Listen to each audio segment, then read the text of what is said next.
Последние новости из Туркменистана. Читайте нас в Телеграме и не забудьте подписаться. Пока хаким Туркменабада, Гуванч Базаров, занят выгодными для себя точечными застройками и прикрывает своего брата-захватчика земель, жители района старой автостанции в самом центре города страдают от отсутствия базовых бытовых условий для жизни.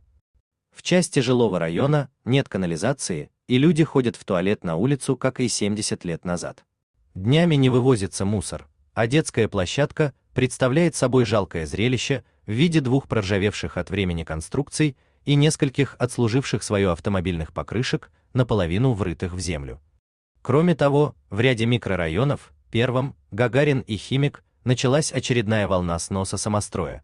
Жильцов еще осенью предупредили об этом, ссылаясь на пожар, произошедший в августе недалеко от Зеленого базара. Тогда пристройки якобы помешали проехать пожарным машинам. Но вернемся в район старой автостанции. Его еще называют районом цветочного рынка, Гул-базаром. Он находится в центре города, с западной стороны парка Гераглы, бывший парк Дружба.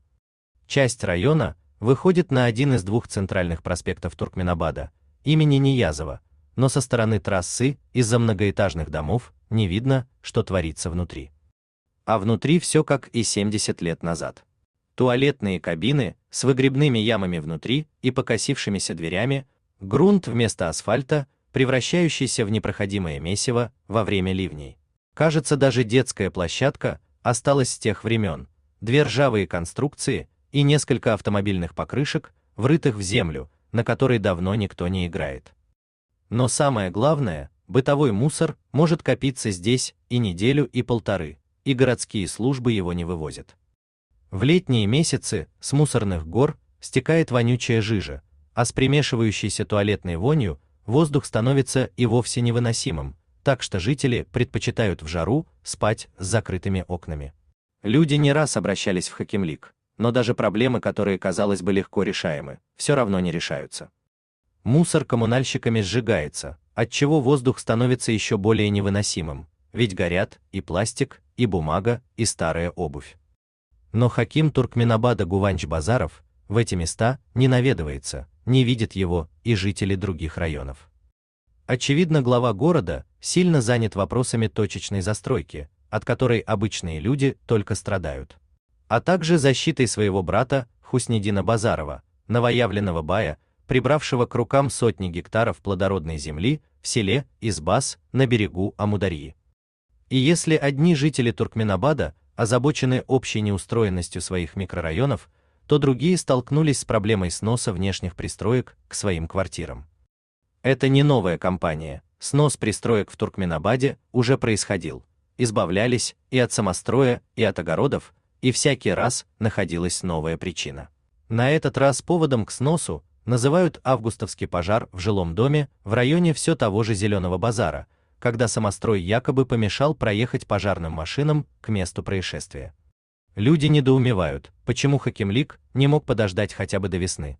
Снося пристройку, жильцам оставляют голые дверные проемы, и никакой Хакимлик не отдает команду залатать эти дыры хотя бы временно, до наступления тепла. Удивляет и тот факт, что люди, несмотря на снос, снова и снова возводят эти пристройки. Одни рассчитывают на то, что кто-то из руководителей местной власти закроет глаза и сделает вид, будто не замечает самострой, кто-то за взятку даст разрешение на строительство. Люди ищут полезные связи, чтобы за счет пристройки приобрести дополнительные квадратные метры. Одни выносили в пристройку свою кухню, другие делали из нее полноценную комнату. При этом горожане понимают, что нарушают закон, но делают это не от хорошей жизни, а из-за элементарной тесноты. Туркменские семьи расширяются, возможности расселиться у них нет, часто вместе живут пожилые родители и их взрослые семейные дети. И если в сельской местности можно на собственном участке возвести дополнительную жилую площадь, то в городе, в этажных домах, это является нарушением. Снос пристроек в Туркменабаде идет хаотично, не по плану, сегодня тут, завтра там. Причина в том, что работников коммунального хозяйства не хватает, они до сих пор задействованы на уборке хлопка, и эта незавершенность нервирует горожан. Одни страдают от неубранных нагромождений камней, кирпича и бетона, а также из-за цементной пыли, витающей в воздухе, другие, те, до кого еще не добрались со сносом, живут в ожидании, а вдруг пронесет. Источники Туркмен Ньюс сообщают, что инициатива сноса исходит от нового хакима Либабского вилаята Дурды Генджиева, назначенного руководителем региона 11 июля текущего года. Одновременно Генджиев является председателем Госкомитета водного хозяйства Туркменистана. Он лично контролирует процесс сноса, часто приезжая на место работ в состоянии алкогольного опьянения. У вас есть что рассказать? Пишите нам в секретном чате Телеграма. Мы никогда не раскрываем свои источники и гарантируем полную анонимность. А если вам нравится наша работа, поддержите нас, становитесь нашим спонсором.